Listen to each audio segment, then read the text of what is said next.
Using DSers with Shopify allows you to streamline your dropshipping business by automating product imports and order fulfillment. Here's how to get started. Create a DSers account. Visit the DSers website and sign up for a free account. This will give you access to the DSers dashboard and features. Install the DSers app on Shopify. Log into your Shopify account, go to the Shopify App Store and search for DSers. Click on Add App to install it. Connect DSers to Shopify.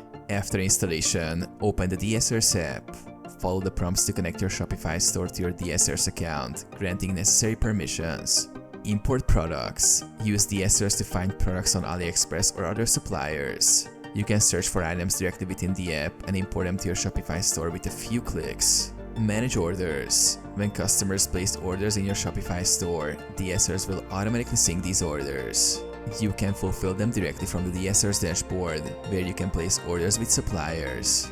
Track shipments. DSers provides tracking information for all shipments, allowing you to keep your customers informed about their order status.